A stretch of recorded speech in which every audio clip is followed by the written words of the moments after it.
السلام علیکم ورحمۃ اللہ وبرکاتہ نحمدہ ونصلی علی رسولہ الکریم اما بعد الحمدللہ آج ہماری سیرت النبی کی 25ویں کلاس ہے، سیرت کلاس نمبر 25، جس میں انشاءاللہ میں آپ کے سامنے آج جو ٹاپک ہمارا رہے گا وہ رہے گا بادشاہوں کو خطوط۔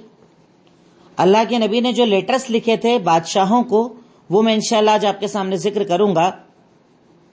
بادشاہوں کو خطوط۔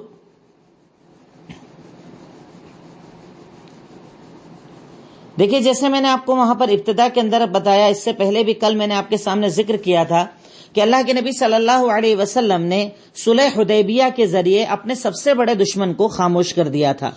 اب وہ دشمن خاموش تھا، چونکہ 10 سال کے لیے جنگ بندی کا اعلان ہو چکا تھا، وہ کچھ کر نہیں سکتے تھے، آپ کی دعوت کو نہیں روک سکتے تھے، آپ کے لوگوں کو آنے جانے سے نہیں روک سکتے تھے، تو اسی لیے اللہ رب العالمین نے صلح حدیبیہ کو ایک بہت بڑی جیت کہا تھا۔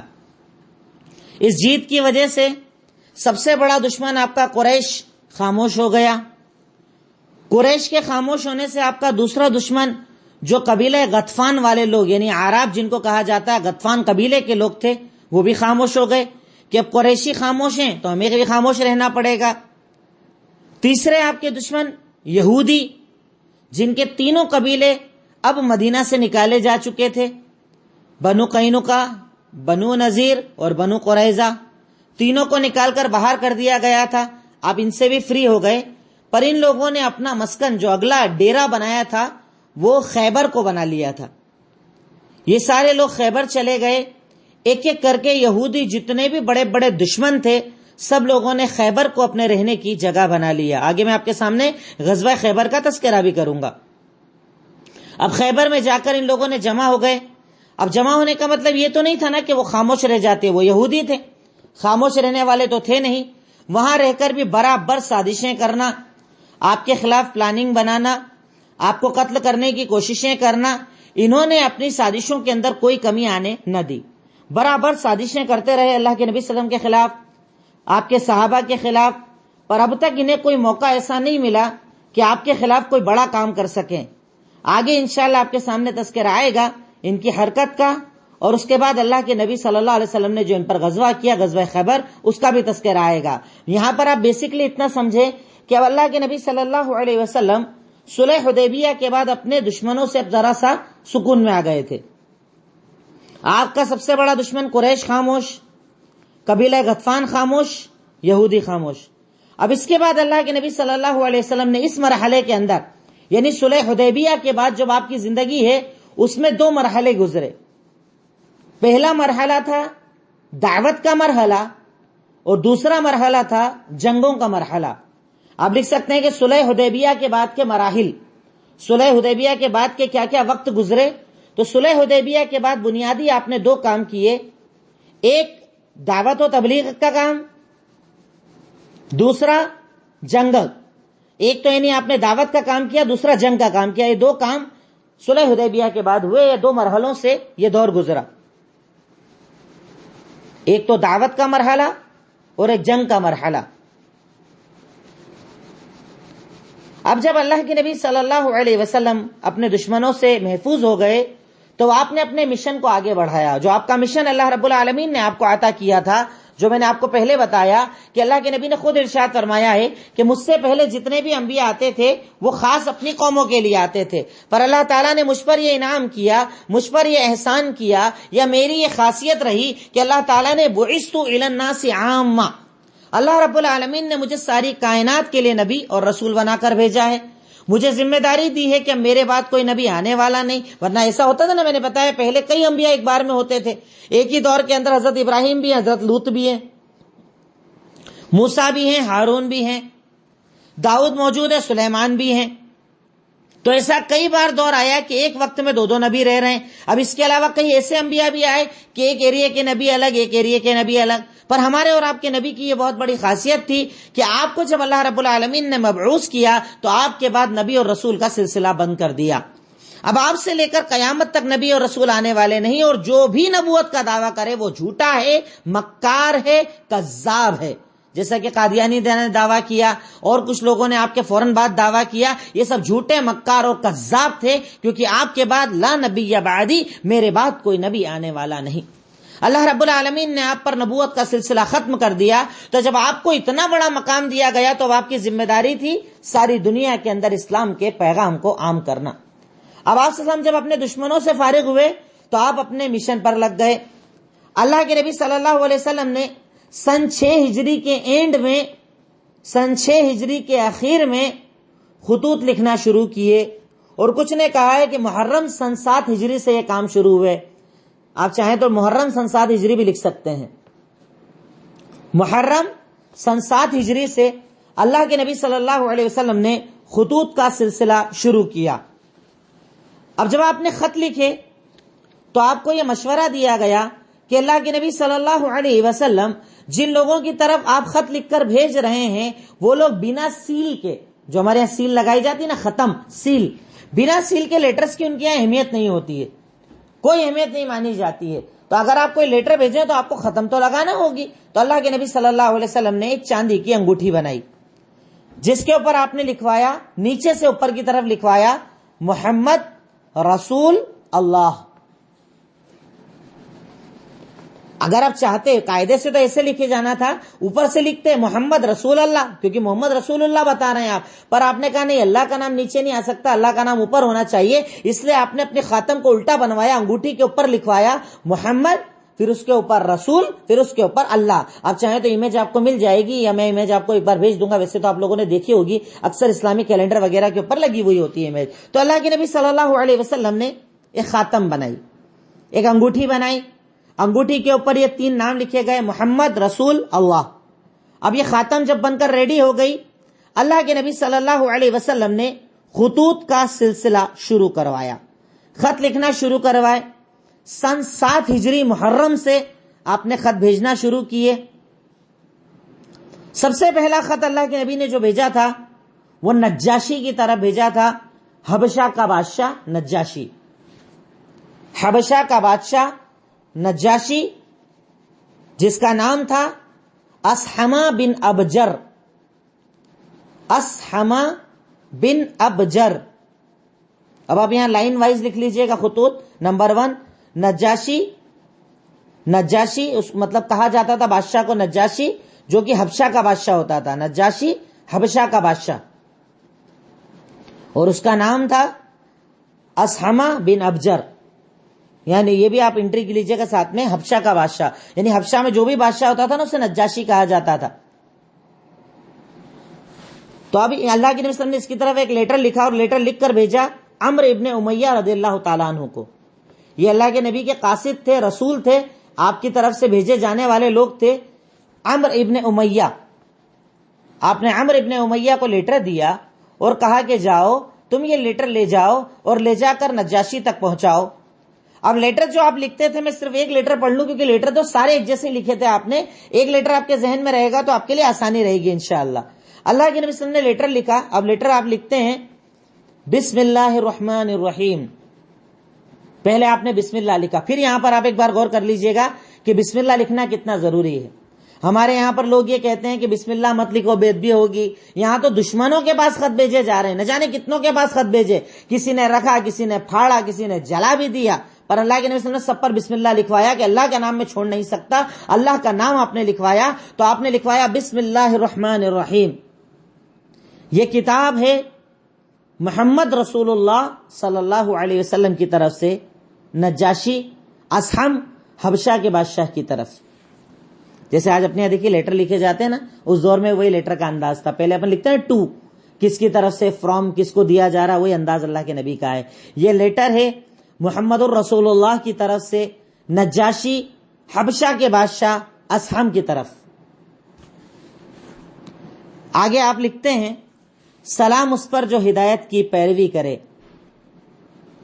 اللہ اور اس کے رسول پر ایمان لائے، اور گواہی دے کہ اللہ کے سوا کوئی عبادت کے لائق نہیں اور اس کا کوئی شریک نہیں، اس کی کوئی بیوی نہیں، اس کا کوئی بچہ نہیں، اور محمد صلی اللہ علیہ وسلم اللہ کے رسول اور اللہ کے بندے ہیں۔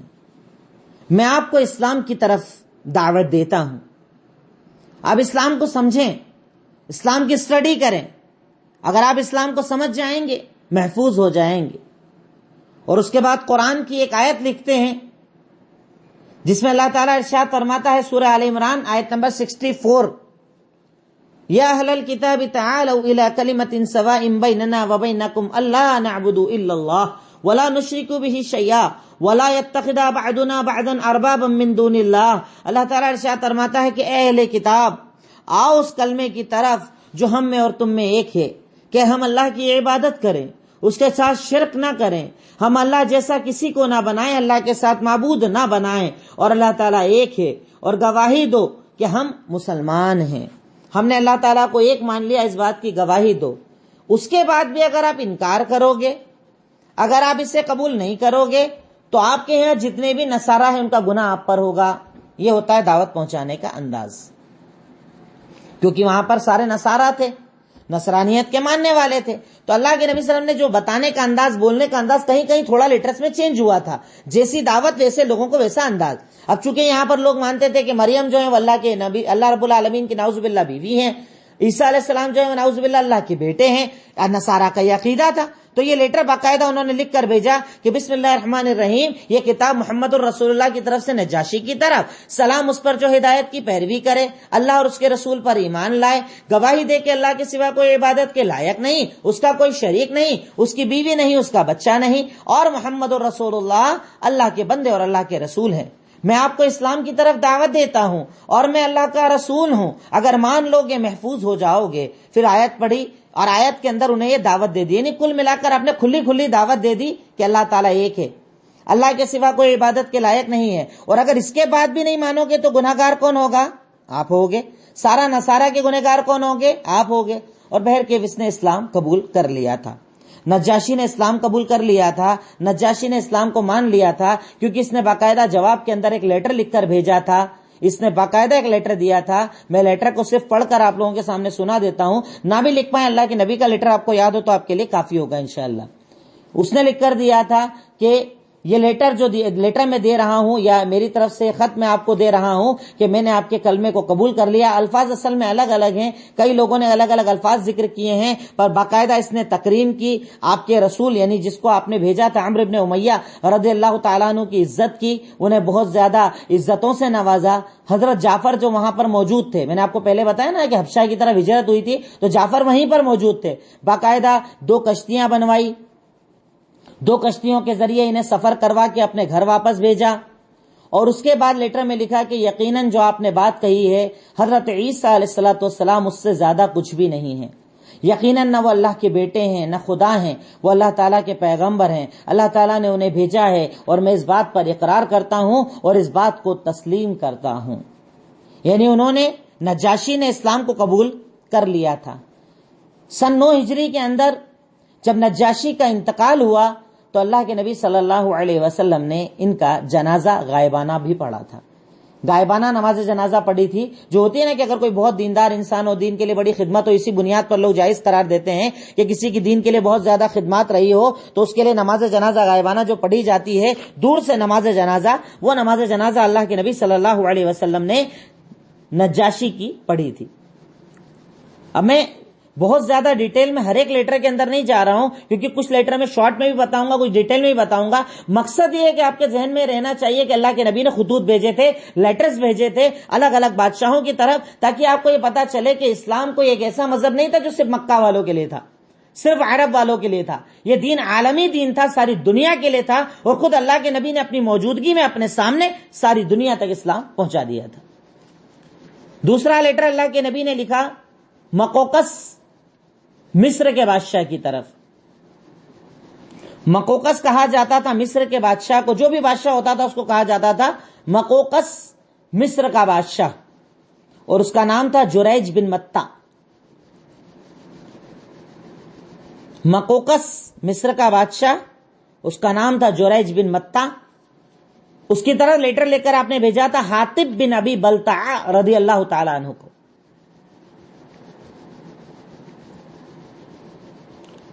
حاطب بن ابی بلتع رضی اللہ تعالیٰ عنہ کو لیٹر لے کر بھیجا. اب لیٹر وہی جو اللہ کے نبی نے لکھا تھا، بس شروعات چینج ہو جاتی تھی. محمد عبداللہ اور رسول اللہ کی طرف سے مقوقس عظیم قبط کو یا عظیم مصر کو سلام اس پر جس نے ہدایت کی پیروی کی، اور سارے جملے وہی کے وہی لکھے تھے. اب یہ لیٹر لے کر بھیجا. لیٹر لے کر حاطب بن ابی بلتعہ رضی اللہ تعالیٰ عنہ وہاں پر گئے اور اس کو کہا کہ تجھ سے پہلے بھی اس مصر کے اندر ایک آدمی تھا جو اپنے آپ کو رب سمجھا کرتا تھا، یعنی فرعون. اس کے انجام کو تو دیکھ، اللہ نے اسے برباد کر کے رکھ دیا، اللہ نے اسے ختم کر کے رکھ دیا، اللہ رب العالمین نے اس کے لیے کچھ نہ چھوڑا. مقوقس کہتا ہے کہ ہم اپنے دین کو تب تک نہیں چھوڑیں گے جب تک کہ اس سے بہتر نہ مل جائے. ہم اس سے بہتر نہیں مل جائے گا تب تک نہیں چھوڑنے والے ہیں. تو انہوں نے کہا میں تجھے اس اسلام کی طرف بلا رہا ہوں جو سب سے بہتر ہے. اس نبی نے ہمیں دین کی طرف بلایا. جب بلایا تو قریش نے اس کی مخالفت کی، یہودیوں نے مخالفت کی، پر نصارہ نے ہمارا سپورٹ کیا، کیونکہ یہ لوگ بھی نصرانیت کو مانا کرتے تھے. یہ بادشاہ بھی نصرانیت کو مانا کرتا تھا. کہا نصارہ نے ہمارا سپورٹ کیا. ہمیں حضرت موسیٰ اور عیسیٰ کی بشارتیں قرآن کے اندر موجود ہے، کیونکہ وہاں پر دیکھیے مصر کے اندر کیا تھا، حضرت موسیٰ علیہ السلام کے ماننے والے بھی تھے اور حضرت عیسیٰ علیہ السلام کے ماننے والوں کی بھی تعداد موجود تھی. تو دونوں کی طرف دعوت دی. دعوت دینے میں یہ پتا چلتا ہے کہ آپ جن کی طرف دعوت دے رہے ہیں ان کے لیے آپ کو انداز چینج کرنا پڑے گا.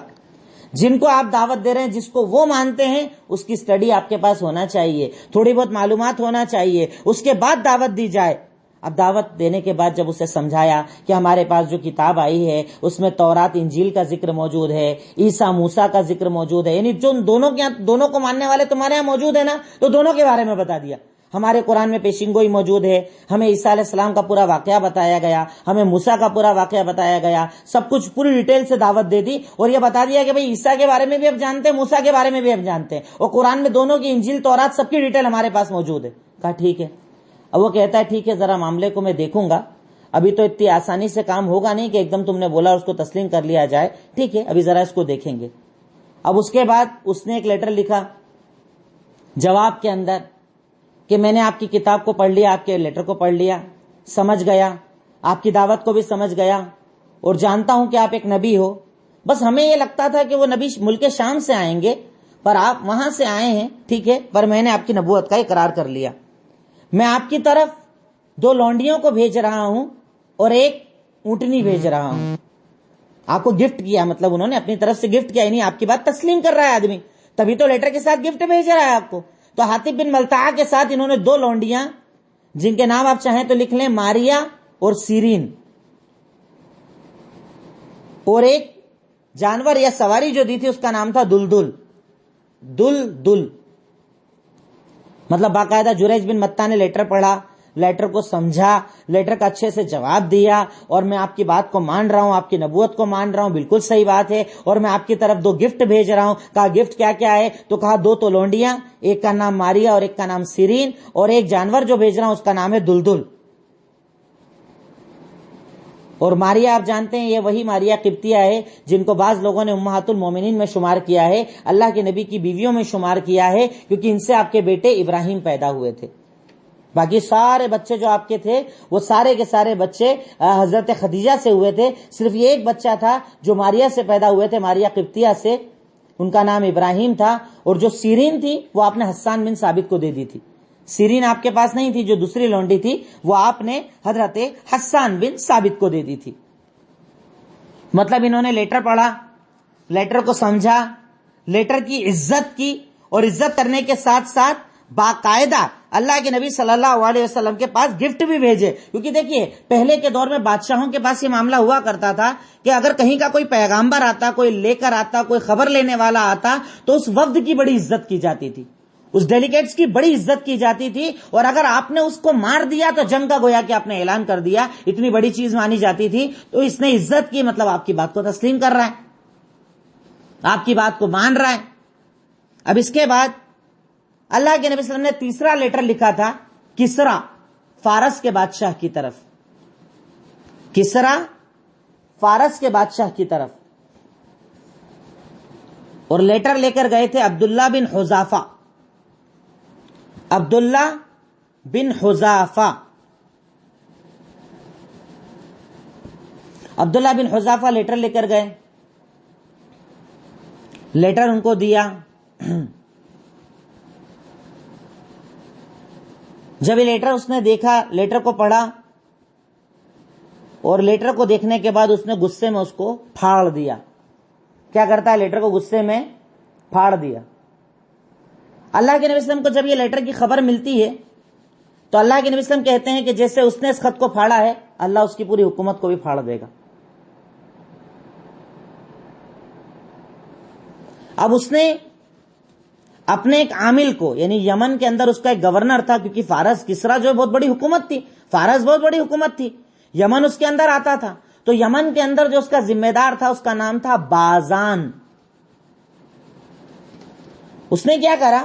بازان کے پاس ایک لیٹر لکھا کہ اپنے یہاں سے 2 بہت مضبوط طاقتور لوگوں کو بھیجو اور بولو یہ محمد صلی اللہ علیہ وسلم کو پکڑ کر میرے پاس لے کر آئے. اس کو کیا لگا تھا نارمل ہے، خط بھیج دیا، پکڑ کر لے کر آؤ میرے پاس، تب پتا چلے گا ذرا کیا معاملہ ہے. اب بازان کو ایک باقاعدہ لیٹر لکھا گیا، جاؤ لے کر آؤ، پکڑ کر میرے پاس لے کر آئیے ان کو. ادھر لیٹر لے کر بھیجا. اب یہ 2 لوگ اللہ کے نبی صلی اللہ علیہ وسلم کی خدمت میں آ رہے ہیں. اس کے پہلے ہی اللہ رب العالمین نے آپ کی دعا کو سن لیا. کسرا کا جو بادشاہ تھا اس کا بیٹا شیروہ، اس کا نام تھا شیروہ. یہ دیکھیے ڈیٹیل اگر آپ نہ بھی یاد رکھیں تو ضروری نہیں ہے، صرف اتنا یاد رکھ لیں کہ کسرا فارس کا بادشاہ تھا. اللہ کے نبی نے لیٹر بھیجا، اس نے لیٹر کو قبول نہیں کیا، پھاڑ کے پھینک دیا اور آپ کی نبوت کا بھی انکار کر دیا، اور آپ کی طرف باقاعدہ 2 آدمی بھیجے کہ پکڑ کر لے کر آؤ. اتنا بھی یاد رہے گا تو کافی ہے آپ کے لیے، پر میں ڈیٹیل بتا رہا ہوں، چاہیں تو صرف سن لیں اس کو. بازان کو اس نے ایک لیٹر لکھا یمن کے اس کے گورنر کو کہ جاؤ 2 آدمی بھیجو اور پکڑ کر لے کر آؤ. اب یہ لوگ ادھر آ رہے ہیں. ادھر اس کا ایک بیٹا تھا کسرا کے بادشاہ کا شیروہ، اس نے ایک طریقے سے بغاوت کر دی، اپنے باپ کو قتل کر دیا جس نے لیٹر پھاڑا تھا، اور حکومت پر قبضہ کر لیا، اور ملک فارس کے اندر بہت زیادہ اختلافات شروع ہو گئے. اب جب یہ 2 لوگ یہاں پر آئے، اللہ کے نبی صلی اللہ علیہ وسلم کے پاس آئے، اور آپ کو وحی کے ذریعے اللہ نے سب بتا دیا تھا. اب جیسے ہی انہوں نے بتایا کہ تمہارے یہاں ایسا ہو گیا، اللہ کے نبی نے اس کو پیشین گوئی دے دی کہ تم مجھے پکڑنے آیا ہے، تیرے یہاں یہ معاملہ ہو گیا ہے، شیروہ قتل کر دیا گیا ہے، اسے برباد کر دیا گیا ہے، شیروہ نے اپنے باپ کو قتل کر دیا ہے، اور تمہاری جو بادشاہت ہے اس کے اندر اختلافات پیدا ہو گئے. تم یہاں جاؤ. اور آپ نے باقاعدہ بازان تک یہ خبر پہنچائی کہ بازان تم نے پکڑنے کے لیے بھیجا ہے، دیکھو تمہارے یہاں خود ایسے حالات ہو گئے. اور یہ وہی بازان ہے کہ جب اسے اللہ کے نبی کی یہ پیشین گوئی پتہ چلتی ہے، وہ دونوں لوگ آ کر بتاتے ہیں کہ انہوں نے تو پہلے ہی بتا دیا تھا، ہم سے پہلے ہی بتا دیا تھا. تو خود بازان بھی اور بہت سارے یمن کے لوگ اور فارس کے لوگ مسلمان ہو گئے تھے اس بات کی وجہ سے. بازان اور یمن کے فارس کے بہت سارے لوگ اس پیشین گوئی کی وجہ سے مسلمان ہو گئے تھے. میں نے آپ کو پہلے بھی کہا، صرف اتنی ڈیٹیل بھی یاد رکھ لیں کہ کسرا کے بادشاہ نے اس لیٹر کو پھاڑ کر پھینک دیا تھا، قبول نہیں کیا. اللہ تعالیٰ کی طرف سے عذاب آیا، شیروہ نے اپنے باپ کسرا کو قتل کر دیا، خود حکومت پر بیٹھ گیا، اختلافات کھڑے ہو گئے. بازان کو بھیجا تھا کہ جا بازان 2 لوگوں کو بھیج کے لے کر آئے. اب بازان نے جب یہ سب دیکھا کہ ارے یہ نبی تو پہلے ہی سب بتا دیا، انہوں نے تو کیا کیا ہونے والا ہے، وہ اسلام قبول کر لیتا ہے. بازان نے اسلام قبول کر لیا، اور یمن اور فارس کے کئی لوگوں نے اسلام قبول کر لیا تھا. اس ذریعے سے اس لیٹر کا بھی خاتمہ ہوا. اس کے بعد ایک لیٹر جو آپ نے بھیجا تھا روم کی طرف، اس کی تھوڑی سی میں ڈیٹیل آپ کو بتاؤں گا، کیونکہ اس کے اندر اللہ کے نبی کی پیشین گوئیاں بھی موجود ہیں. آپ نے 4تھا لیٹر لکھا تھا قیصر روم کے بادشاہ کی طرف، قیصر روم کے بادشاہ کی طرف. ایک تھا کسرا فارس کا بادشاہ، ایک تھا قیصر روم کا بادشاہ، اور یہ دونوں سب سے بڑی سپر پاور اس دور کے اندر یہی تھے، سب سے بڑی طاقت یہی تھے.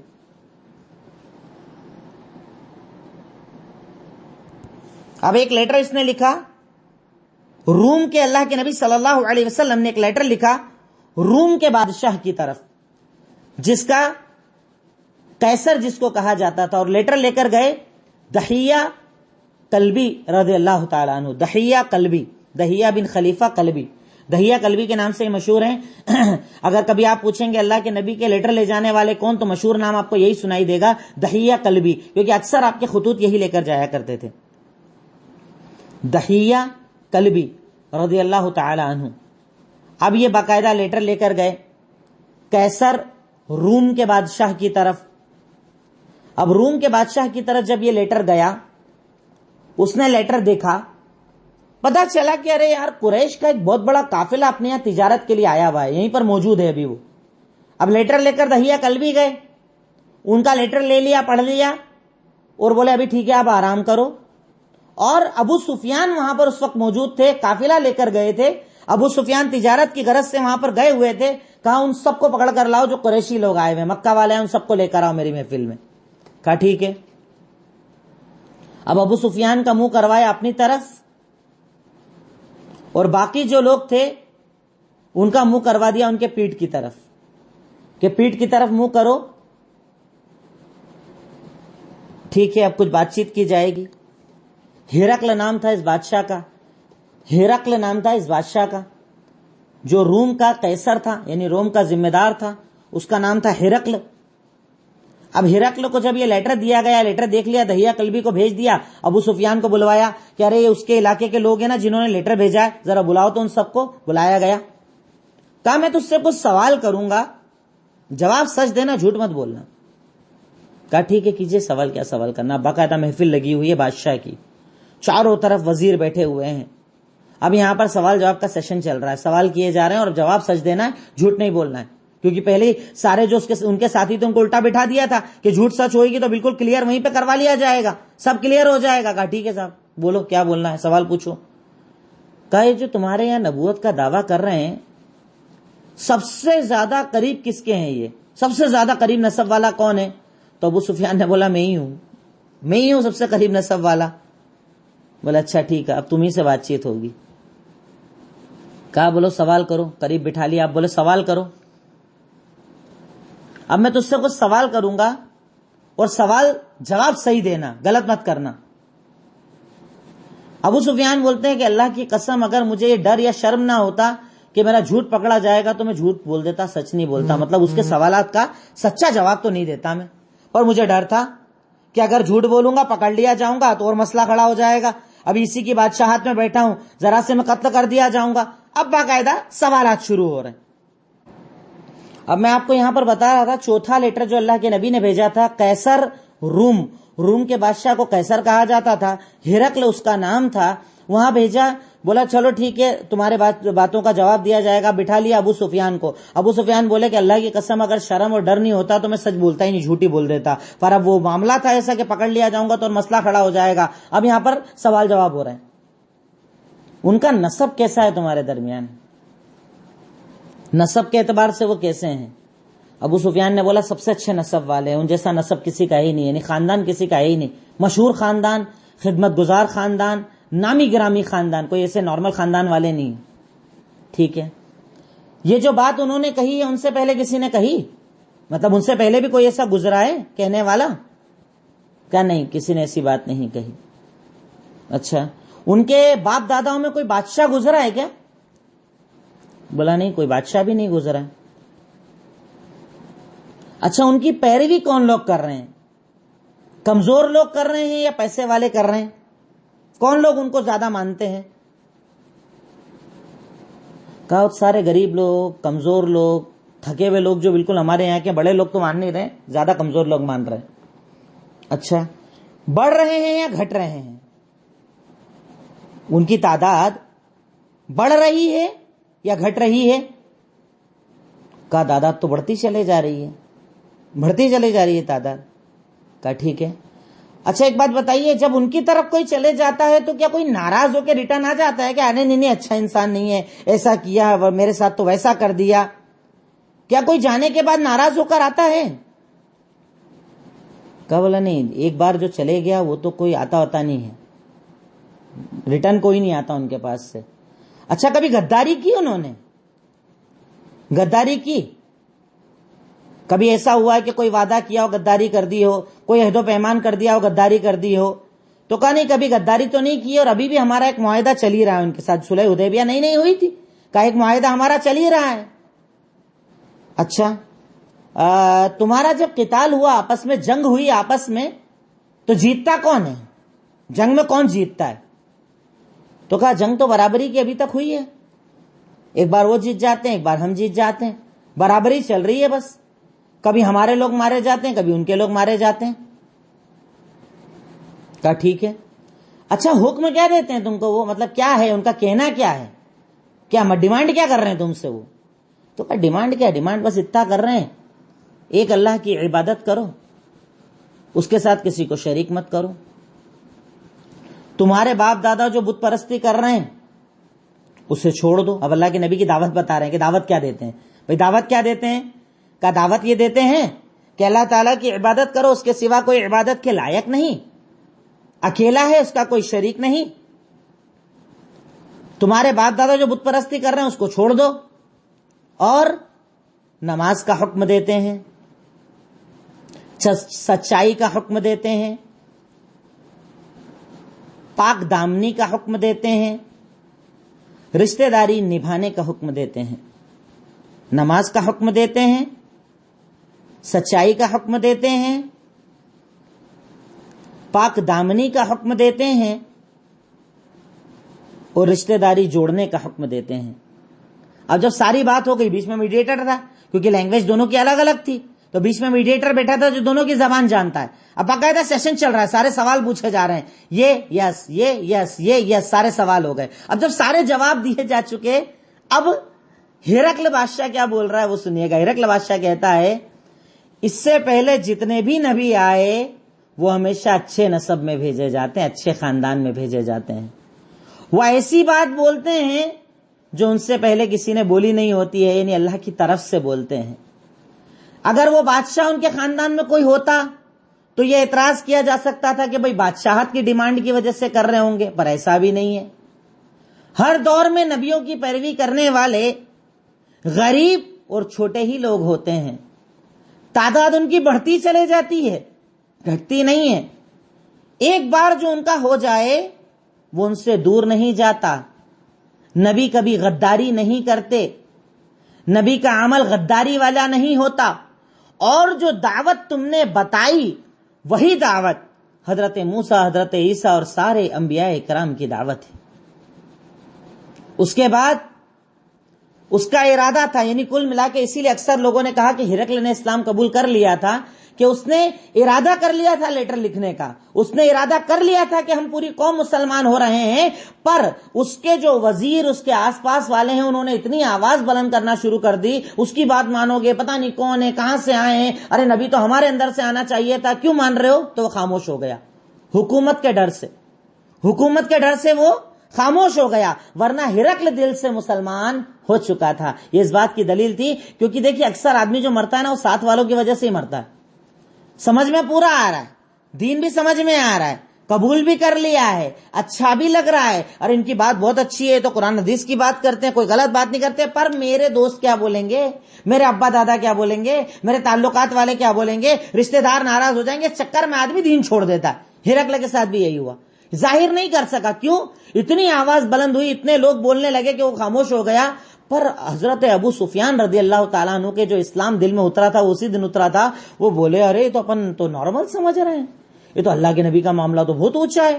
کیسر جیسا بادشاہ ان سے ڈر رہا ہے، ان کی دعوت سن کے کیسا ڈر رہا ہے، کیسر اسلام قبول کر رہا ہے، مطلب بہت بڑی چیز ہے. وہ تو اپن تو بہت نارمل سمجھ رہے ہیں ان کو، اپن اختلاف کر رہے ہیں، لڑائی جھگڑے کر رہے ہیں، اپن تو کچھ سمجھ ہی نہیں رہے ہیں. اور یہاں تو دیکھو تو معاملہ یہ الگ ہے کہ ہرقل کیسر کا بادشاہ، اس وقت کا امریکہ سپر پاور، وہ ان سے ڈر رہا ہے، مطلب کوئی بہت بڑی چیز ہے. ابو سفیان کہتے ہیں اسی دن میرے دل میں اسلام اتر گیا تھا، اور اس کے بعد انہوں نے اسلام قبول بھی کر لیا تھا. اسی کے بعد اللہ تعالیٰ نے میرے دل کے اندر اسلام کو ڈال دیا تھا کہ اگر یہ اللہ کے نبی کا معاملہ ہے تو یقیناً وہ سچے ہیں، اور میرے دل کے اندر اسلام آ گیا تھا. پر ہرقل نے ایسے نہیں بھیجا. دہیہ قلبی کو بلایا، انہیں کچھ مال دیا، ایک چادر دی، کچھ ہدیے اور گفٹ دیے، اور اس کے ساتھ دہیہ قلبی کو انہوں نے ریٹرن کیا. حالانکہ بیچ میں دہیہ قلبی سے سارا مال لوٹ لیا گیا تھا، اور پھر اللہ کے نبی نے ایک لشکر بھیج کر وہ سارا مال لوٹنے والوں پر ایک یعنی سریہ بھی بھیجا تھا. میں اس کا ذکر نہیں کر رہا ہوں، آگے بڑھ رہا ہوں، اپنی بات کو آگے بڑھا رہا ہوں. بہرکیف یہ ہے کہ اس نے عزت کی، اور اس نے بھی آپ کی بات کو مانا، آپ کی بات کو قبول کیا، آپ کی بات کو تسلیم کیا. 5واں لیٹر اللہ کے نبی نے لکھا تھا منذر بن ساوی کی طرف، جو بحرین کا بادشاہ تھا. منذر بن ساوی جو بحرین کا بادشاہ تھا، اور ان کی طرف آپ نے بھیجا تھا علا حضرمی رضی اللہ تعالیٰ عنہ کو. بحرین کے بادشاہ منذر بن ساوی کی طرف آپ نے بھیجا تھا علا حضرمی رضی اللہ تعالی عنہ کو. اس کو بھی یہی لیٹر لکھا، اے اہل بحرین، ایمان قبول کر لے، ایمان ایک ہے، اسلام قبول کر لے، اس میں محفوظ ہو جائے گا. پورے اللہ کے نبی صلی اللہ علیہ وسلم کی جو دعوت کا طریقہ تھا اس طریقے سے تقریباً دعوت دی اور دعوت کا لیٹر ان کی طرف بھیجا.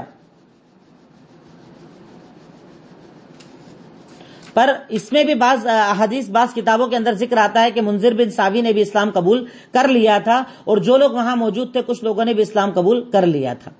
منذر بن ساوی نے بھی اسلام قبول کر لیا تھا.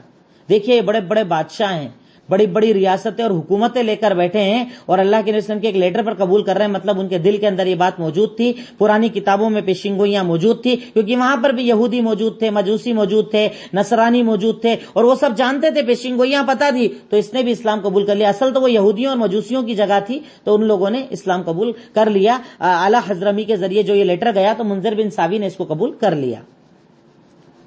چھٹا لیٹر بھیجا تھا آپ نے حوزہ بن علی یمامہ کے بادشاہ کی طرف.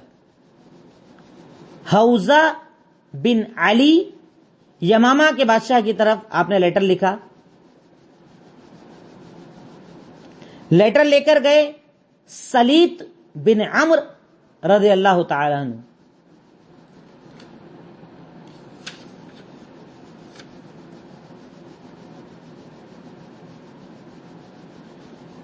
سلیط بن عمر رضی اللہ تعالیٰ عنہ کو حوزہ بن علی کی طرف لیٹر لے کر بھیجا.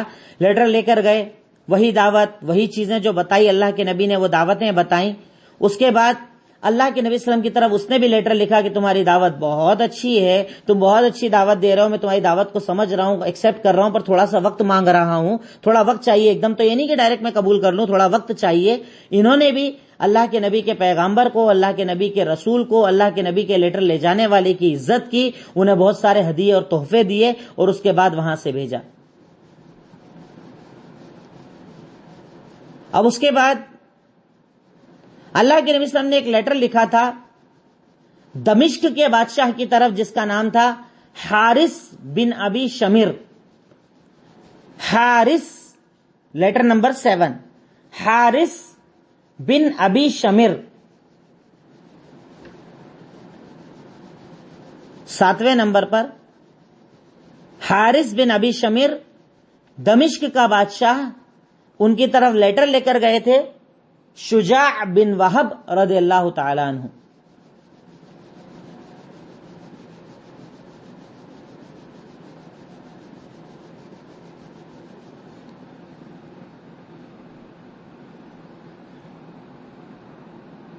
حارث بن شمر کی طرف لیٹر لے کر بھیجا. شجاع بن وہب کو یہ لیٹر لے کر گئے، وہی ساری دعوت دی، وہی ساری بات بتائی، تو اس نے لیٹر کو پھینک دیا، لیٹر کو قبول نہیں کیا، اور کہا کہ میں خود، مجھ سے کوئی حکومت چھین سکتا ہے، یعنی ایک نارمل رہنے والا مجھ سے حکومت چھینے گا، میں اس بات کو تسلیم نہیں کرتا، میں تب قبول نہیں کرتا. اس نے لیٹر کو قبول نہیں کیا. اس کے بعد لیٹر لکھا، 8واں اور آخری لیٹر عمان کے بادشاہ کی طرف. بادشاہ کا نام تھا جعفر. 8واں خط آپ نے لکھا تھا عمان کے بادشاہ کی طرف، جس کا نام تھا جعفر، اور اس کا ایک بھائی تھا، اس کا نام تھا عبد. ایک کا نام جعفر، ایک کا نام عبد. اور لیٹر لے کر آپ نے بھیجا تھا عمرو بن العاص رضی اللہ تعالی عنہ کو. عمرو بن العاص رضی اللہ تعالی عنہ کو بھیجا.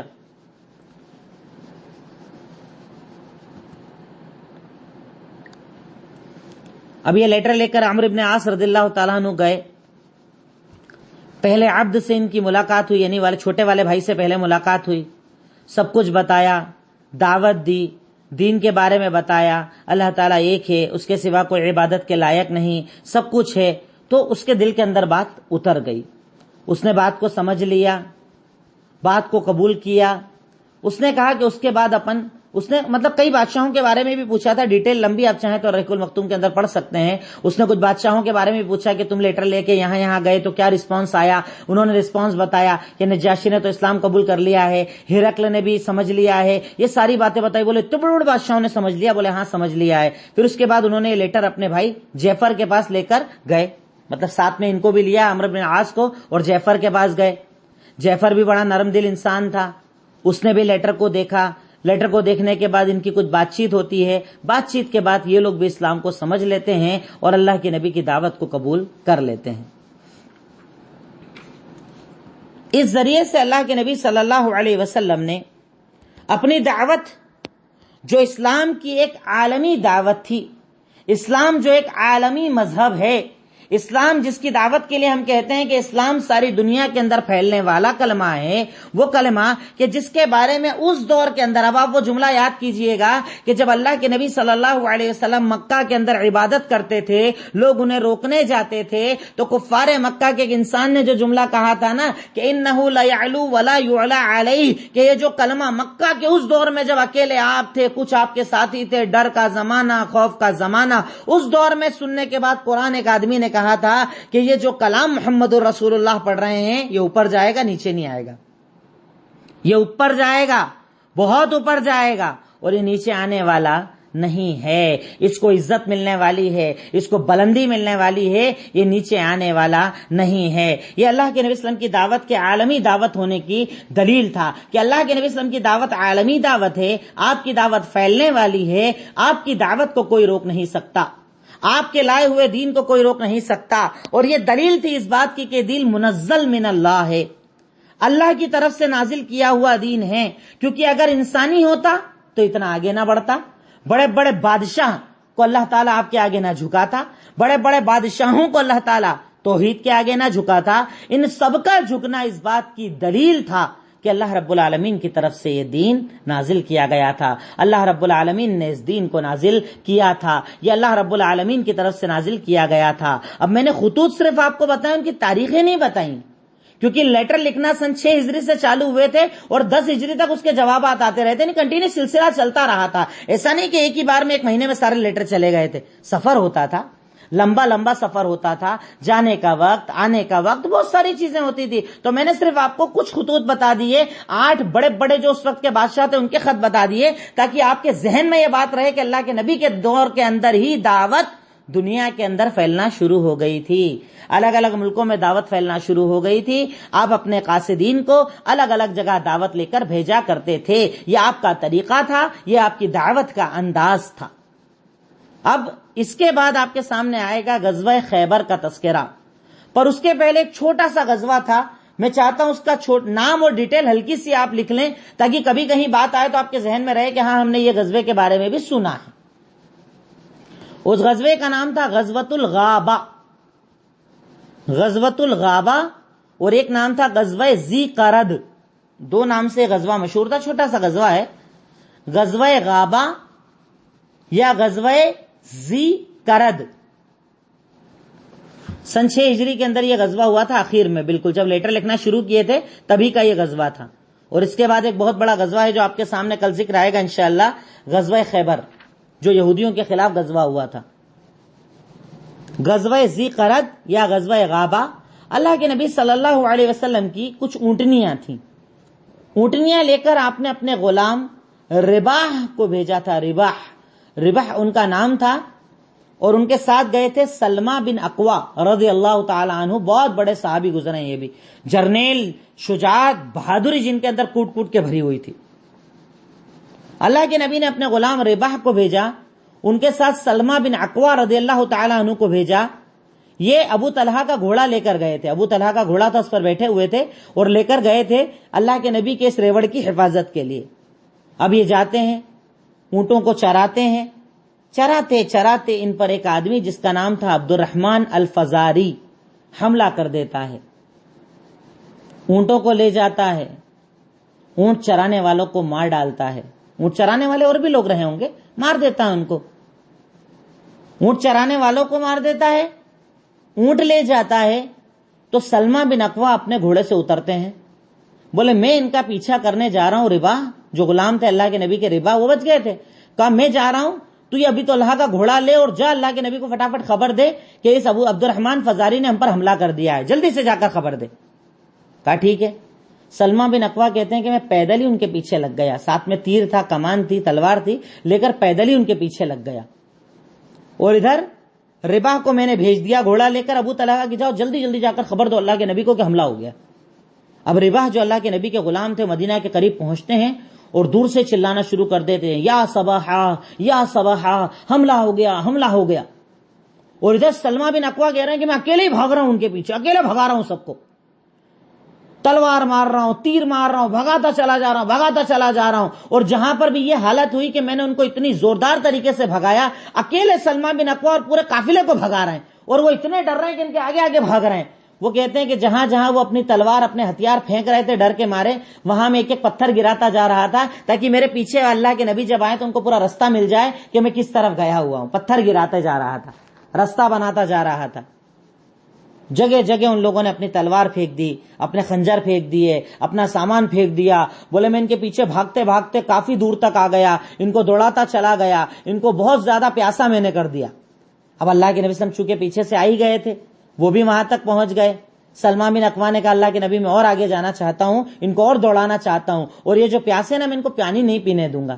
اللہ کے نبی نے کہا ٹھیک ہے صبر رکھو، چھوڑ دو، کوئی بات نہیں ہے. خیر وہ لوگ چھوڑ کر بھاگ جاتے ہیں. اور سلمہ بن اکوا رضی اللہ تعالیٰ عنہ کو اس دن اللہ کے نبی کہتے ہیں، اللہ کے نبی صلی اللہ علیہ وسلم نے ارشاد فرمایا کہ ہمارے سب سے اچھے گھڑ سوار ابو قتادہ ہیں اور ہمارے سب سے زیادہ اچھے پیدل چلنے والے سلمہ بن اکوا ہیں. یعنی انہوں نے بہت اچھا آج فرض نبھایا، انہوں نے بہت اچھا آج کام کیا، انہوں نے دین کی حفاظت کے لیے بہت اچھی دوڑ لگا کے دشمنوں کو بھگایا. حالانکہ وہ بھاگ کر نکل گئے اس کے بعد، اور اللہ کے نبی صلی اللہ علیہ وسلم کا پورا ریوڑ بھی بچ گیا، پورے اونٹ بھی بچ گئے، اور ان لوگوں کو سزائیں بھی مل گئی. چھوٹا سا یہ غزوہ تھا، اس کے اندر کوئی بہت زیادہ قتال والی بات تھی نہیں، پر میں چاہتا تھا ایک چھوٹی سی ڈیٹیل آپ تک پہنچ جائے تاکہ آپ لوگوں کو پریشانی نہ آئے، آپ لوگوں کو دقت نہ آئے اس چیز کے اندر کہ کبھی کہیں آپ کے سامنے ذکر آئے غزوۃ الغابہ کا یا غزوہ ذی قرۃ کا، تو آپ کو پتا ہونا چاہیے غزوہ کیا ہے. اور میں آپ کو پہلے بھی بتا چکا ہوں کہ میں ڈیٹیل بہت کم بتاتا ہوں، آپ چاہیں تو خود آپ کو میں کتاب دے چکا ہوں اور رحیق المختوم، آپ اس کتاب کے اندر جتنی زیادہ چاہیں ڈیٹیل دیکھ سکتے ہیں.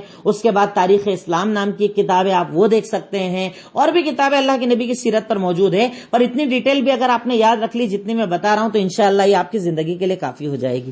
اللہ کے نبی کی پوری سیرت آپ کے پاس پہنچ رہی ہے، اللہ کے نبی کی زندگی آپ کے پاس پہنچ رہی ہے، اور میں سمجھتا ہوں ایک مومن کے لیے اس سے بڑا انعام کچھ نہ ہوگا.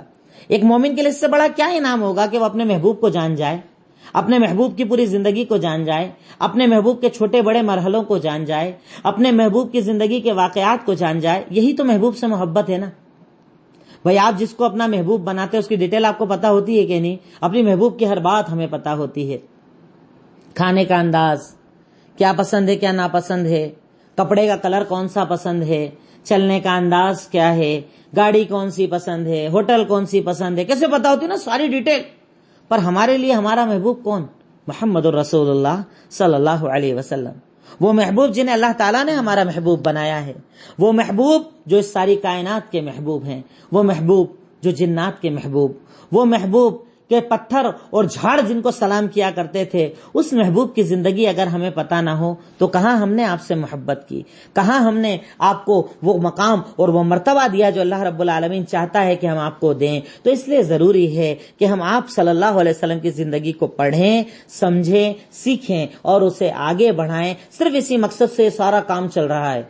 رمضان کے روزوں کے اندر آپ اٹھ کے کلاس سن رہے ہیں، میں یہ کلاس آپ تک پہنچا رہا ہوں، پھر ایک مقصد کہ ہمارے محبوب کی پوری زندگی ہمیں بھی یاد ہو جائے اور سننے والوں کو بھی یاد ہو جائے. آخر میں اللہ تعالیٰ سے دعا ہے، اے الہی اے رب العالمین، اے اللہ تعالیٰ تو ہم تمام کی اس محنتوں کو قبول فرما لے. اے اللہ ٹوٹی پھوٹی یہ کوششیں صحیح، کمزوری والی یہ کوششیں صحیح، غلطیاں بھی اس کے اندر ہوتی ہیں، پر تو معاف کرنے والا ہے نا. اللہ رب العالمین ہم تمام کی لغزشوں کو معاف فرما دے. اے اللہ میرے بتا بتانے کے اندر جو بھی کمیاں ہو جاتی ہے اللہ اس کے لیے معذرت خواہ ہوں، اللہ تعالیٰ معاف فرما دے۔ اور میں ہمیشہ آپ سب سے بھی کہتا ہوں کوئی بھی چیز، کوئی نام، کسی چیز میں اگر آپ کو لگتا ہے کہ غلطی مجھ سے ہو جائے، ایک بار نہیں 100 بار آپ بتا سکتے ہیں۔ میں ایک طالب علم ہوں، اسٹوڈنٹ ہوں، سیکھنے والی لائن ہے، کوئی یہاں پر پرفیکٹ نہیں ہوتا دنیا کے اندر جب تک موت نہ آ جائے، موت تک آدمی سیکھتا رہتا ہے۔ 50 غلطیاں ہو سکتی ہے، کوئی بھی غلطی ہو آپ بالکل فری ہو کر بتا سکتے ہیں کہ یہ چیز، یہ نام، یہ تاریخ اس میں غلطی ہوگی، انشاءاللہ اپن اگلے درس کے اندر اس کی تصحیح کر لیں گے، کیونکہ اپن سیکھنے کے لیے بیٹھے ہیں،